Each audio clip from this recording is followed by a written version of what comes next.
कि भाई कभी ऐसा होता था कि हम दुआ के लिए हाथ उठाते थे और आंख में आंसू आ जाते थे और अल्लाह से बातें करने में मजा आता था, टाइम का पता ही नहीं चलता था। 15 मिनट, आधा घंटा, 1 घंटा अल्लाह से जितना मांगते जाते थे उतना मजा आता जाता था। कभी ऐसी दुआ मिली होती, फिर ये दुआ की लज्जत चली जाती तो पता चलता कि हो हमारे पास से क्या दौलत चली गई। यहां तो मसला ये जिंदगी गुजर गई, अल्लाह से मांगने की लज्जत ही नहीं मिली। इसलिए कब आई और कब गई पता ही नहीं चलता।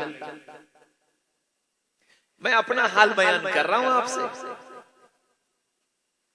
मैं आपके बारे में नहीं कह सकता, आप तो बड़े अच्छे लोग हो। मैं अपना हाल बता रहा हूं कि वो अल्लाह से मांगने की लज्जत मिली। इसलिए मुनाजात का शौक ही नहीं। नमाज के बाद दुआ मांगते हैं, फॉर्मेलिटी है, ये इतना हम सब बैठे हुए हैं। मेरा हुस्न ज़न है कि आप सबको माशाल्लाह याद होगा कि आपने ईशा की नमाज खत्म होने के बाद जब इमाम साहब ने दुआ के लिए हाथ उठाए थे तो आपने दिल लगाकर अल्लाह से मांगा होगा, और जो मांगा होगा वो इस वक्त आपको याद होगा। ये मेरा हुस्न ज़न है। वरना मेरा अपना हाल तो ये है कि नमाज पढ़ करके दुआ मांगे और 10 मिनट बाद कोई पूछ ले कि मौलवी साहब आपने नमाज के बाद दुआ मांगी थी, उसमें क्या मांगा था, तो मैं यही नहीं बता पाऊंगा क्या मांगा था। चंद रटे रटाए जुमले हैं वो दोहरा लेते हैं दुआ में, चंद रटे रटाए जुमले हैं उनको दोहरा लिया, हो गई दुआ। नमाज पढ़ते हैं हम, मैं आपके बारे में नहीं कहता, मैं अपना हाल बताता हूँ। ईशा की नमाज पढ़ करके मस्जिद से बाहर निकल करके जाएं और कोई पूछ ले बोल साहब नमाज पढ़ करके आ रहे हो, आज इमाम साहब ने पहली रकात में कौन सी सूरत पढ़ी थी, तो मुझे याद नहीं मैंने कि इमाम साहब ने कौन सी सूरत पढ़ी थी। क्योंकि जब इमाम साहब कुरान की सूरत पढ़ रहे थे तब मैं कहीं और घूम रहा था। मस्जिद में तो दुनिया को दिखाने के लिए आके खड़ा हुआ था मैं कि जी चूंकि लोग मुझे दीनदार समझते हैं, लोग मुझे मौलाना समझते हैं, इसलिए मुझे मस्जिद में रहना चाहिए। तो मैं लोगों को दिखाने के लिए मस्जिद में आ गया, नमाज में मैं था ही नहीं, इसलिए मुझे याद ही नहीं कि इमाम साहब ने कौन सी सूरत पढ़ी, मैंने क्या दुआ मांगी, मैंने रुकू कैसा किया, मैंने सजदा कैसा किया। अब जब ऐसी मेरी तुम्हारी नमाजें हो तो फिर क्या इन नमाजों से नतीजा? यही हाल सारे अमाल का है। और उन सब, और ये सब क्यों हो रहा है, ये सब क्यों हो रहा है? नमाज में दिल क्यों नहीं लग रहा है, दुआ में दिल क्यों नहीं लग रहा है, कुरान पढ़ने का दिल क्यों नहीं चाह रहा है, जिक्र करने का दिल क्यों नहीं चाह रहा है? हमने कभी इसको सोचा? ऐसा क्यों हो रहा है? अल्लाह के नबी सल्लल्लाहु अलैहि वसल्लम बताकर गए थे कि जब गुनाहों की कसरत होगी तो ताआत का शौक दिल से निकल जाएगा, और जब शौक निकल जाएगा तो फिर बोझ होगा, और उस बोझ को उतारने का दिल चाहे जल्दी से उतारो, खत्म करो, हो गया भाई, बोझ उतर गया। और जब तौबा होगी, माफी होगी, इनाबत होगी, अल्लाह के सामने रोना धोना होगा, तो अल्लाह ताला ताआत का शौक अता फरमा देंगे, नमाज में मजा आएगा। फिर ये लंबी लंबी नमाजें पढ़ेगा, लंबा क़याम, लंबा रुकू, लंबा सजदा। हजरत फातिमा रजी अल्लाह अन्हा सर्दी के जमाने में ईशा की नमाज के बाद नमाज की नियत बांधी और 2 रकात नमाज पढ़ी। जब दूसरी रकात के बाद सलाम फेरा तो फजर की अजान हो रही थी। आसमान देखकर कहने लगी या अल्लाह तेरी रात कितनी छोटी हो गई, 2 ही रकात में खत्म हो गई। सुभान अल्लाह, क्या नमाज थी कि 2 रकात नमाज उनको कैसी लगी, सारी रात की नमाज। फिर क्या कह रही, तेरी रात इतनी छोटी हो गई कि 2 ही रकात में खत्म हो गई। हमारा हाल तो यह है कि अगर इमाम साहब ने इशा की नमाज में किसी दिन कोई लंबी सूरत पढ़ दी तो अगले दिन सदर साहब क्लास ले लेंगे। कहा जी इमाम साहब आप ख्याल नहीं आपको कितने लोग बूढ़े होते हैं पीछे, आपने इतनी लंबी नमाज पढ़ा दी। और फिर अल्लाह ताला माफ फरमाए अगर कहीं वो इमाम वाकयातन उसको कुछ अल्लाह ने इबादत का जौक दे दिया है और नमाज का शौक दे दिया है और वो अक्सर लंबी नमाजें पढ़ता है पढ़ाता है, तो फिर हम घर से अपने आए हुए मेहमान को लेकर जब नमाज पढ़ने निकलते हैं तो ये कहते हैं वो उस मस्जिद में चलो यार, वहां जाइए, इमाम साहब बहुत देर लगाते हैं, वहां जल्दी हो जाती है नमाज।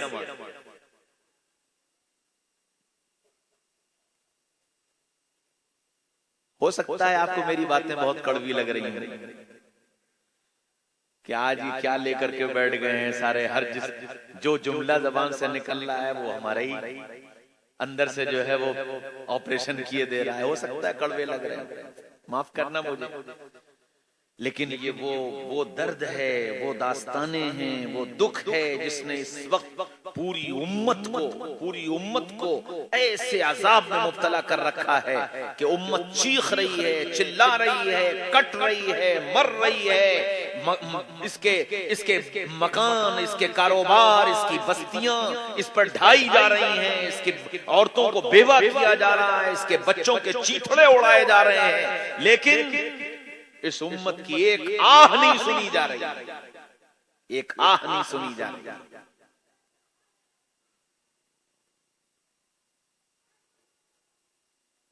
और इतनी बेहिसी और इतनी गफलत हम सब पर तारी है कि हम ये सारे हालात सुनते हैं, देखते हैं तो अच्छा ये उनके साथ हुआ है, अच्छा ये वहां हुआ है, ठीक है, अरे यार हम तो ठीक है, अब ज्यादा कुछ कहो मियां जो सबका होगा हमारा भी हो जाएगा। ये कौम का जवाब। जब समझाओ बुझाओ कि भाई ऐसा कर लो, ऐसा कर लो, ये कर लो, ये कर लो, ये होना चाहिए, तो क्या कहते हैं, अरे मियां जाओ, ठीक है, जो होगा देखा जाएगा और जो सबका होगा हमारा भी हो जाएगा। इससे ज्यादा बेहिसी और क्या हो सकता है। मौलाना हाली ने एक किताब लिखी है मुसद्दस हाली, तो उसमें पूरा नक्शा खींचा है मेरा और आपका इस वक्त के हालात का। तो उस किताब की शुरुआत है यहाँ से, किसी ने बकरात से जाकर ये पूछा, बकरात एक हकीम था बहुत बड़ा, किसी ने बकरात से जाकर ये पूछा मरज तेरे नजदीक मोहलिक है क्या क्या, कि दुनिया में कौन कौन से मरज ऐसे हैं जो हलाक कर देने वाले हैं। कहा दुख जहां में नहीं कोई ऐसा कि जिसकी दवा हक ने की हो न पैदा, मगर वो मर्ज जिसको आसान समझें, यानी बीमारी को बीमारी न समझें, वो बीमारियां जिनको मरीज अपने को बीमारी न समझे, मगर वो मर्ज जिसको आसान समझे, कहे जो तबीब उसको हिज़ियान समझे। डॉक्टर, हकीम, मौलवी, आलिम, बुजुर्ग, अल्लाह वाला जब कोई दवा बताए, इलाज बताए कि भाई देखो ये बीमारी है, इसका इलाज ये है, ये कर लो, ऐसा कर लो, ऐसा कर लो, तो उसके जवाब में क्या कहे, पुरानी रूह है, बकते रहते हैं, इन्हें क्या मालूम दुनिया कहां पहुंच गई, कहे जो तबीब उसको हिज़ियान समझे। सबब या अलामत गरुन को सुझाएं, कहते अरे मौलवी साहब आपको क्या मालूम, ऐसा नहीं ऐसा है, और आप बहुत पुराने जमाने की बात ये नहीं है, बात ये है। तो तशखीस में 100 निकालें खताएं, दवा और परहेज से जी चुराएं, यूं ही रफ्ता रफ्ता मरज को बढ़ाएं, तबीबों से हरगिज न मानूस हो वो, यहां तक के जीने से मायूस हो वो। अब कहते हैं यही हाल दुनिया में उस कौम का है, भंवर में जहाजा के जिसका घिरा है, किनारा है दूर और तूफान बपा है, गुमा है ये हरदम कि अब डूबता है, नहीं लेते करवट मगर अहले कश्ती, पड़े सोते हैं बेखबर अहले कश्ती, घटा सर पे अदबार की छा रही है।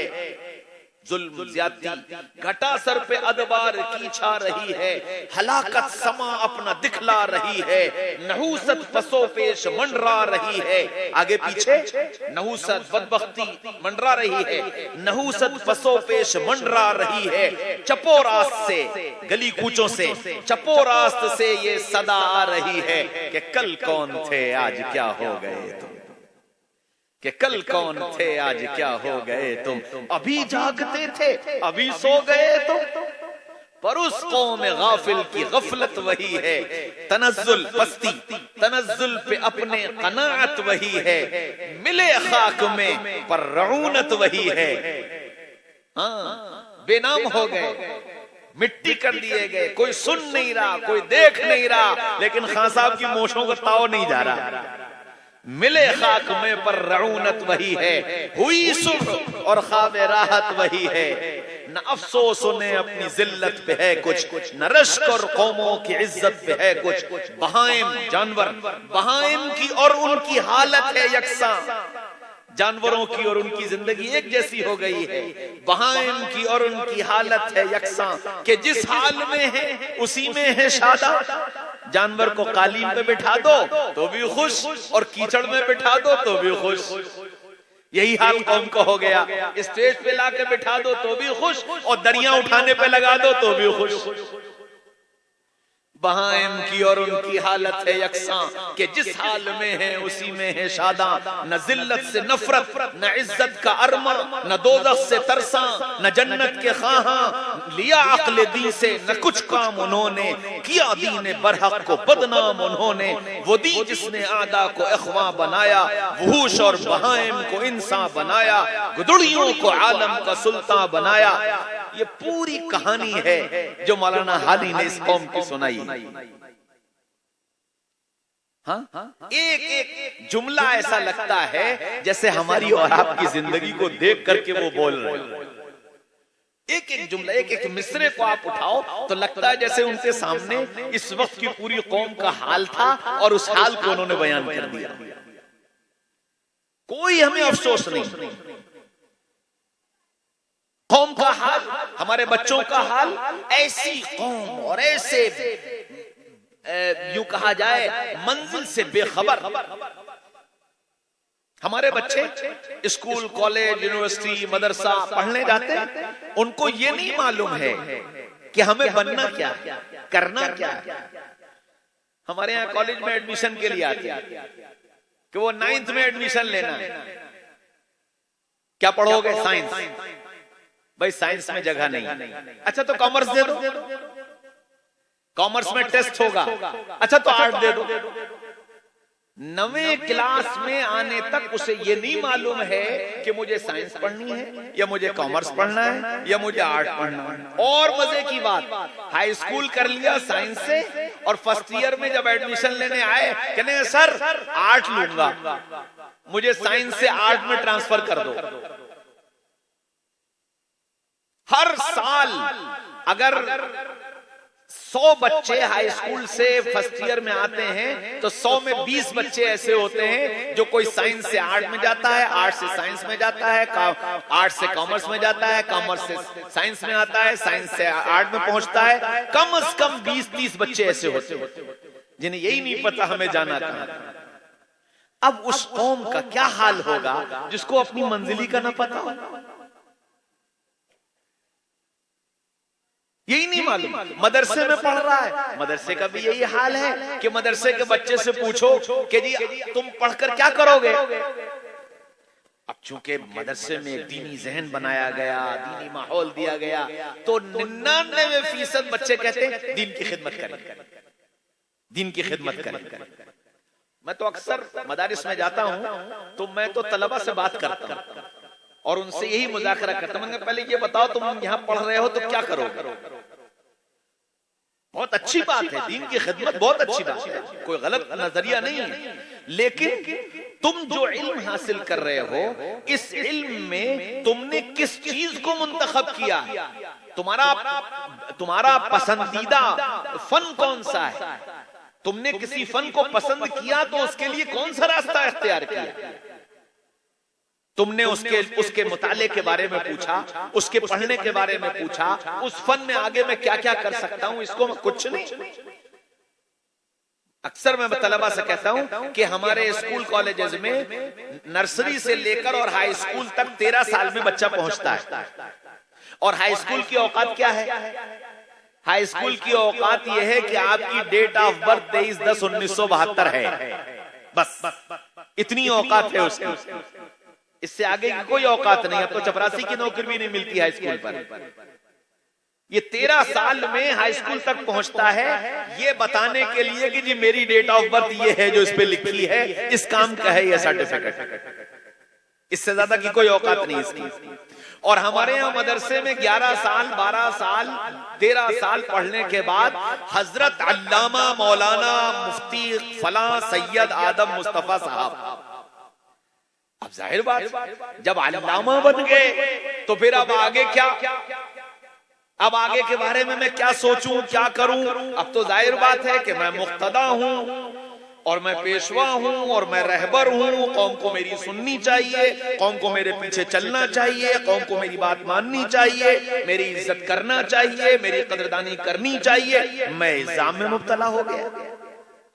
और अब जाहिर बात है कि जब मैंने अपने को ये सब समझ लिया तो फिर इल्म का आगे हासिल करना, आगे कोई रास्ता इख्तियार करना, अपनी तरक्कियात के रास्ते सोचना, ये सब दरवाजे बंद हो गए। मेरे शेख रहमतुल्लाह अलैह फरमाया करते थे कि हम जो तुमको मदरसे से फारिग होने के बाद सनद देते हैं, वो सनद इस बात की नहीं है कि तुम आलिम और अल्लामा बन गए।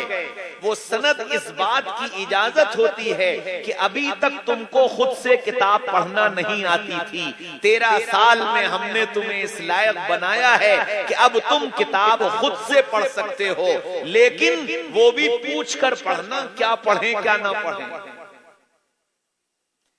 मदरसे का हाल ये है। अच्छा, स्कूल कॉलेज में जो गया वो ये समझता है कि ये दाढ़ी टोपी वाले, ये मस्जिद के इमाम साहब, मौलाना साहब, मुल्ला जी, इनका हमारा क्या मुकाबला। हम बड़े काबिल, बड़े दानिश्वर, बड़े समझदार, बड़े चुना, बड़े चुनी, और हम इंटेलेक्चुअल। अब वो इंटेलेक्चुअल बने ना बने, हाँ, लेकिन इंटेलेक्चुअल तो जरूर बन जाते हैं। और जिसके नतीजे में फिर उलमा में, अवाम में, स्कूल कॉलेजेस के बच्चों में, मदारिस के बच्चों में एक ऐसा हिजाब, एक ऐसी दूरी पैदा हो जाती है कि वो दीन पूछना अपनी बेइज्जती महसूस करते हैं। और हम उन तक दीन का पहुंचाना, इसकी अपने अंदर इस्तेदाद नहीं रखते कि हम उन तक दीन पहुंचा सकें, जिसके नतीजे में ये गैप बढ़ता चला जा रहा है। अच्छा, ये जब गैप बढ़ा, बातिल ने फौरन उसका हल दिया। उन्होंने कहा भाई ये बहुत अच्छा मौका है। अब उलमा को और अवाम को, इन दोनों को अलग अलग करने का रास्ता क्या है कि इनको फेसबुक दे दो, इनको यूट्यूब दे दो, इनको व्हाट्सएप दे दो, इनको इंस्टाग्राम दे दो। कोई मसला आए, किसी आलिम के पास जाने की जरूरत नहीं, किसी मुफ्ती के पास जाने की जरूरत नहीं। हमने तुमको चैट जीपीटी दे दिया है, हमने तुमको गूगल दे दिया है, हमने तुमको व्हाट्सएप यूनिवर्सिटी दे दी है। तुम इस पर डालना और तुम्हारी मन मर्जी का मसला तुम्हें मिल जाएगा। अच्छा, और फिर उसके बाद उस YouTube को और Facebook को ऐसा चौराहा बना दिया कि जिसका दिल चाहे आकर के अपनी सुना के चला जाए। तो अब दीन समझाने के लिए डॉक्टर साहब आ जाएं, दीन समझाने के लिए इंजीनियर साहब आ जाएं, दीन समझाने के लिए कोई प्रोफेसर साहब आ जाएं, तो वो प्रोफेसर साहब के दीन को दीन समझ बैठा, इंजीनियर साहब के दीन को दीन समझ बैठा, डॉक्टर साहब के दीन को दीन समझ बैठा। और फिर यूं कहने लगा कि जी ना, ये तो बुखारी में लिखा है, इंजीनियर साहब ने बताया है कि बुखारी में है ये मसला। तो इमाम बुखारी से लेकर अब तक तो न किसी मौलवी की समझ में आया था, न किसी मुहद्दिस की समझ में आया था, न किसी फकीह के समझ में आया था। 1400 साल के बाद वो बुखारी की हदीस इंजीनियर साहब को समझ में आ गई। सुभान अल्लाह। और उसी में खुश है। मेरे भाइयों, दोस्तों, अजीज बुजुर्गों, पूरा एक प्लान है किस तरह से इस उम्मत को ऐसा बना दिया जाए कि इनकी दुआओं की जान खत्म हो, इनकी रूहानियत खत्म हो, इनके असल दीन से रुख मुड़ जाए, ये मन चाहे दीन पर चलने लगे। एक स्कीम के तहत पूरी कौम को उसमें मुब्तला कर दिया गया और कौम ऐसी सीधी सादी भोली भाली मिस्कीन कि जिसने इसको जो समझा दिया ये उसी को दीन समझ बैठे और उसी पर चल पड़ा। जरूरत भी नहीं समझी कि भाई जो मैंने सुना है एक बार पूछ ले, एक बार मालूम कर ले। मालूम करने की भी जरूरत नहीं समझी। उसका नतीजा फिर दुनिया के अंदर नए नए फितने, नए नए मसलक, नए नए तरीके, नई नई चीजें हर दिन वजूद में आ रही हैं। हर दिन जिसकी जो समझ में आ रहा है। एक साहब ने हदीस पढ़ी कि जब इमाम नमाज पढ़े तो जब इमाम नमाज पढ़ाए तो हल्की नमाज पढ़ाए और उसकी वजह फिर लिखी गई हदीस के फायदे में, क्योंकि पीछे बीमार, मरीज, कमजोर, बूढ़े लोग होते हैं, इसलिए इमाम जब इमामत करे तो नमाज हल्की पढ़ाए, मुख्तसर पढ़ाए। अच्छा, वो पहले जमाने में जो या लिखी जाती थी ना, तो वो छोटी या और बड़ी या दोनों को का तलफ्फुज एक ही हुआ करता था। अब उन्होंने जब तर्जमा पढ़ा तो उन्होंने, वो नमाज पढ़ाते थे, उन्होंने तर्जमा पढ़ा, उन्होंने कहा कि जब इमाम नमाज पढ़ाए तो हिल के पढ़ाए। अब वो अगली नमाज में जब आए तो पूरी नमाज में हिलते रहे। लोगों ने नमाज के बाद पूछा, हजरत इमाम साहब आज क्या बात है, खैरियत, आप पूरी नमाज में हिलते रहे? तो आज मैंने हदीस पढ़ी है कि इमाम जब नमाज पढ़ाए तो हिल के नमाज पढ़ाए, इसलिए मैं हिल रहा था। वो को जानने वाले मौलवी साहब वो हिल के नहीं है, वो हल्की है। कि अच्छा, मैं तो समझा था कि वो हिल के है। तो अब ऐसी मतलब समझेगा और ऐसे ही समझ करके अमल शुरू कर देगा, समझेगा कि मैं दीन पर हूं। अच्छा, जब आदमी किसी अमल को दीन समझ ले, किसी अमल को दीन समझ ले, तो फिर तौबा का तो कोई मतलब ही नहीं। जिस चीज को मैं दीन समझ के कर रहा हूं उससे तौबा क्यों करूंगा? उस पे तो हर दिन सवाब की उम्मीद है कि जी आज मैंने ये काम किया, इस पे सवाब मिलेगा, आज फिर किया सवाब मिलेगा, आज फिर किया सवाब मिलेगा। तौबा की तौफीक कहां से मिलेगी? इसलिए याद रखो कि जब तक गुनाह को गुनाह समझोगे अल्लाह तौबा की तौफीक दे देंगे। जब तक गुनाह को गुनाह समझोगे अल्लाह तौबा की तौफीक दे देंगे। लेकिन जब ज़हनों से गुनाह का गुनाह होना निकल जाए, जब गुनाह का गुनाह होना निकल जाए तो फिर तौबा की तौफीक नहीं मिलती और फिर आदमी उस गुनाह में मुब्तला रहता है। जैसे शादी ब्याह पर बेजा पैसा खर्च करना, ये गुनाह हम नहीं समझते, इसलिए इस गुनाह से तौबा करने की तौफीक ही नहीं मिलती।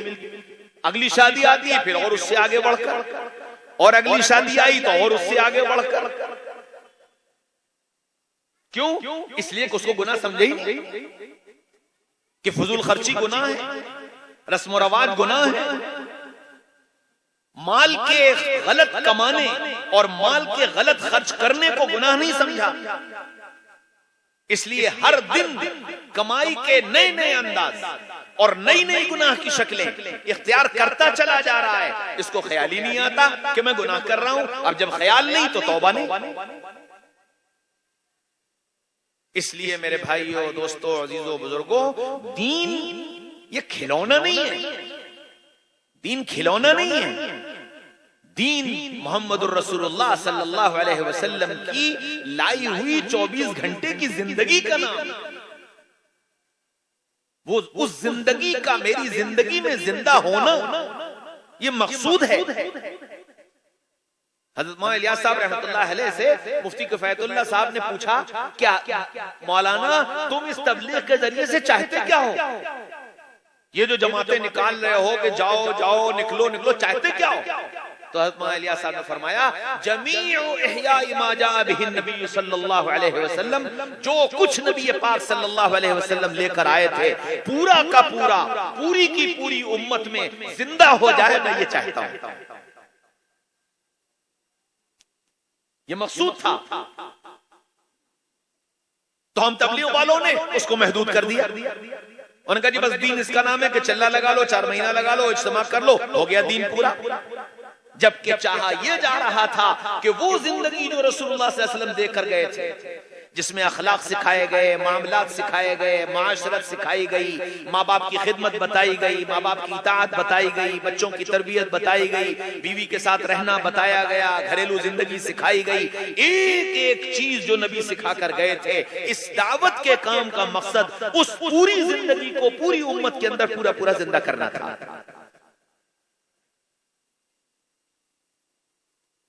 हम भूल गए। घर वालों के साथ अच्छी जिंदगी कैसे गुजारना है, घर वालों का दिल कैसे जीतना है, सब भूल गए।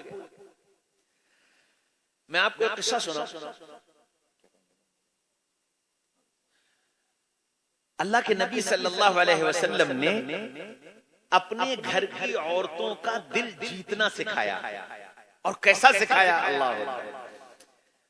अल्लाह के रसूल रोजाना अपनी अज़वाज के घर जाते थे, सबके घर जाते थे। आम तौर पर जब हजरत ज़ैनब के घर जाते तो हजरत ज़ैनब रसूलुल्लाह सल्लल्लाहु अलैहि वसल्लम को शहद पिलाते। अल्लाह के रसूल को शहद बहुत पसंद था और हजरत ज़ैनब इसका एहतमाम करती है कि रसूलुल्लाह के लिए शहद का इंतजाम करती हैं। अच्छा, जब अल्लाह के रसूल ज़ैनब के यहाँ से शहद पीकर आ जाते तो फिर किसी के यहाँ कुछ खाते नहीं थे, कि नहीं बस पेट भरा हुआ।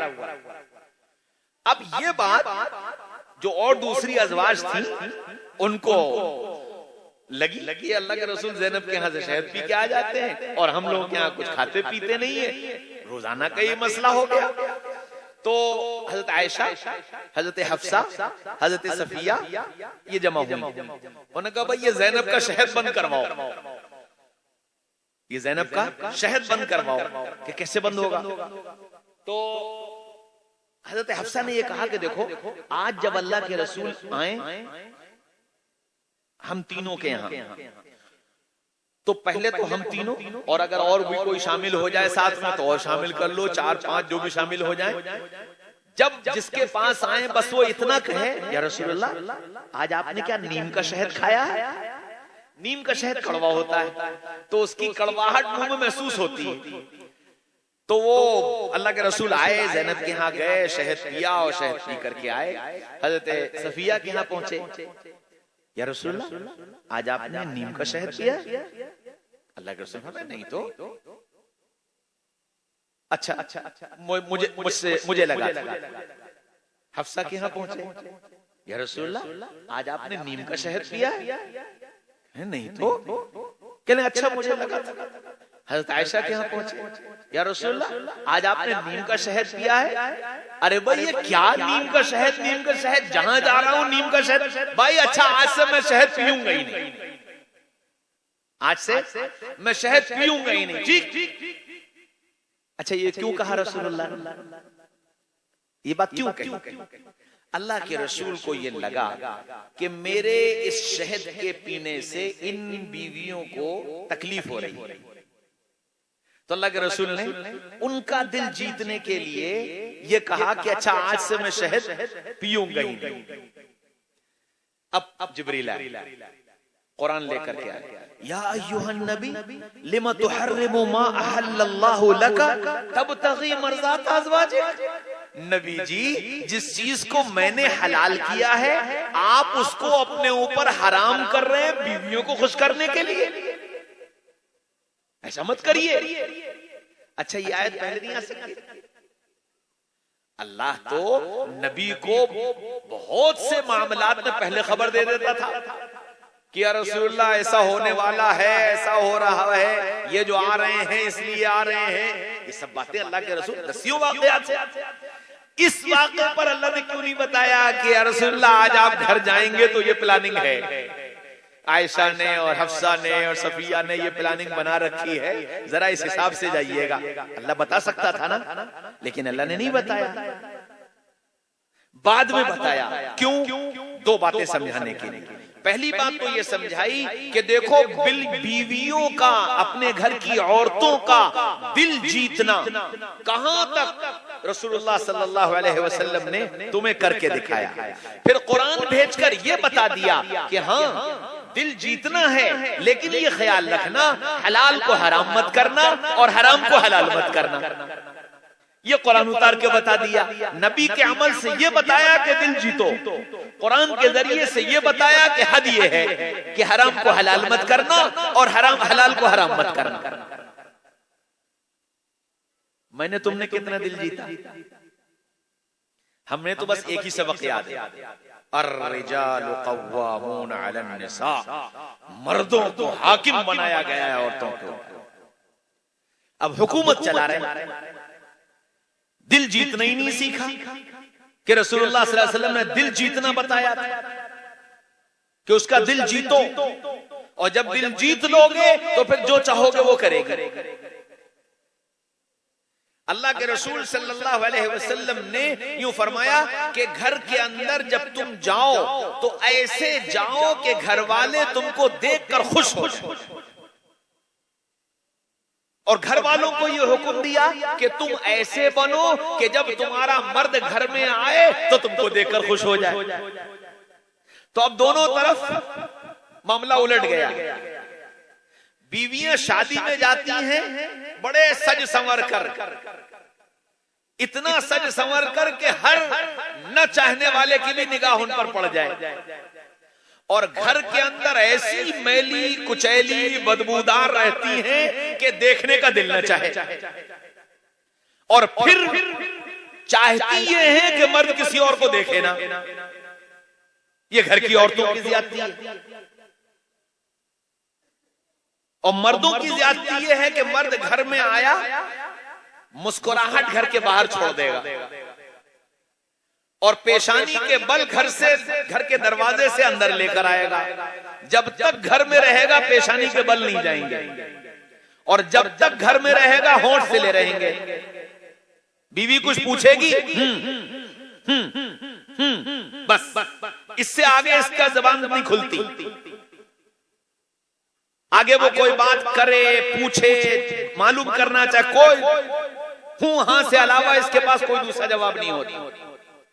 चाय पिएगा भी तो हाथ में मोबाइल होगा या अखबार होगा, चाय पीता रहेगा।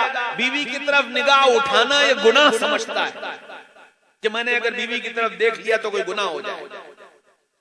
मेरे भाइयों, दोस्तों, बुजुर्गों, रसूलुल्लाह सल्लल्लाहु अलैहि वसल्लम ने घरेलू जिंदगी सिखाई थी। अम्मा आयशा से पूछा गया, रसूलुल्लाह घर में कैसे थे? काना बस्सामन ज़हाकन, हंसते थे, हंसाते थे, चेहरों पर मुस्कुराहट लाते थे। मैंने क्या किया? फिर अच्छा, यही सारे असरात बच्चों में मुंतकिल हुए। बच्चों ने भी पहले दिन से यही देखा कि अब्बा घर में हंसते नहीं, अब्बा घर में बोलते नहीं, अब्बा अम्मा से बात करते नहीं, अम्मा अब्बा से डरती हैं, अम्मा अपनी बात भी कह नहीं पाती। अब सोचेगा अच्छा, इसका मतलब मर्द को ऐसा होना चाहिए। वो इन्हीं बुनियादों पर वो बच्चा आगे बढ़ रहा है। अब वो शादी के बाद उसी रुख को इख्तियार करता है। याद रखो, औलाद के लिए दुनिया में सबसे बड़ा आइडियल अगर कोई होता है तो उसके माँ बाप होते हैं। सबसे बड़ा आइडियल। आप अच्छे हैं तो आप उसके लिए आइडियल, आप बुरे हैं तो आप उसके लिए आइडियल। अब ये आपको तय करना है कि अगली नस्ल को आप कैसा बनाना चाहते हैं। फैसला आपके हाथ में। इसलिए मेरे भाइयों, दोस्तों, अजीजों, बुजुर्गों, इन सारे पहलुओं पर निगाह करके अपनी जिंदगी के बारे में फैसला करने की जरूरत है। ये मदारिस, ये मकातिब, जहां जहां अल्लाह का शुक्र है, मालिक का करम है, हमारे बुजुर्गों की और बड़ों की दुआओं का और उनकी मेहनतों का नतीजा है कि ये नहीं कायम हो पाए, वहां आप गांव, पूरे पूरे गांव, पूरे पूरे इलाके ऐसे हैं जहां न उनको कलमे का पता है, न उनको दीन का पता, न इस्लाम का पता। उनके गैरों के नाम हैं, गैरों के तौर तरीक हैं, गैरों का खाना पीना है। उनके बगैर जनाजे के, बगैर कफनाए, बगैर दफनाए उनके जनाजे जलाए जा रहे हैं। ये आज हो रहा है, आज। तो अल्लाह जज़ाए खैर दे हमारे इन उलमा को, इन हुफ़्फ़ाज़ को कि ये थोड़ी थोड़ी सी तनख्वाहों पर अपने अपने इलाकों में, अपनी अपनी मसाजिद में बैठ करके इस बात की फिक्र कर रहे हैं कि कैसे आइंदा नस्लों के अंदर ये दीन जिंदा रह जाए, ये अपने को मुसलमान कह सके, मुसलमान बनकर जी सके। इसकी मेहनत कर रहे हैं, किन किन हालात से गुजर रहे हैं, कितनी परेशानियां इनको उठानी पड़ रही हैं। मैं शायद आप अंदाजा नहीं लगा सकते हो कि एक मदरसे और मकतब में पढ़ाने वाला एक उस्ताद, एक मस्जिद में इमामत करने वाला इमाम कैसे हालात से गुजरता है। आप जहां 5,000 रुपए का खाना एक वक्त में होटल का खा आते हो, वो इमाम 5,000 में पूरे महीने अपने घर की दाल रोटी चलाता। सिर्फ आप ही के पास दिल है, उस इमाम के पास दिल नहीं है। उसको क्या कभी होटल में खाने का दिल नहीं चाहता होगा? उसका आइसक्रीम खाने का दिल नहीं चाहता होगा? उसकी अच्छी दुकान की मिठाई खाने का उसको दिल नहीं चाहता होगा? कितने मौके ऐसे आते होंगे जब वो अपने दिल को महसूस कर रह जाता है, जब उसके बच्चे बिलक और तड़प कर रह जाते हैं कि मेरे अब्बा के पास, मेरी अम्मी के पास अगर होता तो आज मुझे भी ये मिल जाता, मुझे भी साइकिल मिल जाती, मुझे भी टॉफी मिल जाती, मुझे भी ये मिल जाता। लेकिन ये खुद भी बर्दाश्त कर रहे हैं, बच्चों को भी बर्दाश्त करवा रहे हैं, सिखा रहे हैं, बता रहे हैं, आखिरत सुना रहे हैं, जन्नत सुना रहे हैं और अपनी जिंदगी गुजार रहे हैं और आपके सामने हंस रहे हैं, मुस्कुरा रहे हैं, आपकी फिक्र कर रहे हैं, आपको जोड़ने की फिक्र कर रहे हैं, आपसे दीन की बात कर रहे हैं। मेरे भाइयों, दोस्तों, अजीज बुजुर्गों, इन शक्लों की कदर करें, इन लोगों की कदर करें और इनको अपना मोहसिन समझें कि इन्होंने हम पर एहसान किया है कि ये जिम्मेदारी अपने सर पर उठा ली और हमारे बच्चों को कुरान सिखा दी, हमारे बच्चों को उर्दू सिखा दी, हमारे बच्चों का ईमान बचा लिया। इस पर अल्लाह का शुक्र अदा करें। ये इतनी बड़ी नेमत। आने वाला वक्त बहुत खतरनाक है, बहुत खतरनाक है। जिस रुख पर हम और हमारी पूरी कौम जा रही है उसके एतबार से, बाकी अल्लाह ताला कादिर हैं, कब कहां कैसे तब्दीली ले आएंगे ये तो वो जानते हैं। लेकिन कानून ये है, इन तंसुरुल्लाह यंसुरकुम, तुम करोगे तो हम करेंगे। सीधी सीधी बात, तुम करोगे तो हम करेंगे। तुम कदम उठाओगे हम जमाएंगे, तुम कदम उठाओगे हम मदद करेंगे। मुतालबा हमसे पहले, हमको अपने बारे में फैसला करना पड़े, हमको अपने को बदलने के बारे में सोचना पड़े। इसलिए आज यहाँ जितने हमारे भाई बैठे हैं ये नियत करें कि इंशाअल्लाह हम अपनी जिंदगी को बदलने की फिक्र करें। दुआओं की कबूलियत, उसका सबसे पहला रास्ता अपने को हराम लुक़मे से बचाना, हराम कामों से बचाना और गुनाहों से अपने आप को बचाना। ये पहला जीना है जहां से दुआओं की कबूलियत के दरवाजे खुला करते हैं। जिस मुआशरे में आप रहते हो उस मुआशरे में जो बच्चे, जो बच्चियां गलत रुख पर जा रहे हैं उनको प्यार से, मोहब्बत से, शफकत से उस बुराई की बुराई समझाकर और जिस अच्छाई पर आप लाना चाहते हो उस अच्छाई की अच्छाई समझाकर उनको उन बुराइयों से रोकने की कोशिश करो और उनको अच्छाइयों पर लाने की कोशिश करो। ये बुनियाद है दुआओं की कबूलियत की। रसूलुल्लाह सल्लल्लाहु अलैहि वसल्लम बता करके गए हैं कि तुम लोगों को समझाते रहोगे, बुराई से रोकते रहोगे, गलत काम से रोकते रहोगे, अच्छा काम करने की फिक्र दिलाते रहोगे तो हम तुम्हारी दुआओं को कबूल कर लेंगे। ऐसा नहीं करोगे तो तुम्हारी दुआएं रद्द कर दी जाएंगी। इस वक्त पूरी उम्मत का मसला यह है कि इस उम्मत से दुआ की कबूलियत उठा ली गई है, जिसकी वजह से उम्मत के रोने पर, तड़पने पर, बिलखने पर, आहोजारी पर भी हालात की तब्दीली नहीं हो रही है। अल्लाह मुझे भी तौफीक नसीब फरमा दे और आप सबको भी तौफीक नसीब फरमा दे, और अपने नेक बंदों में और ऐसे बंदों में जिन बंदों की दुआ अल्लाह सुनते हैं, उन बंदों में अल्लाह मुझे भी और आपको भी शामिल फरमा ले। आखिर दावाना अनिल हम्दुलिल्लाहि रब्बिल आलमीन।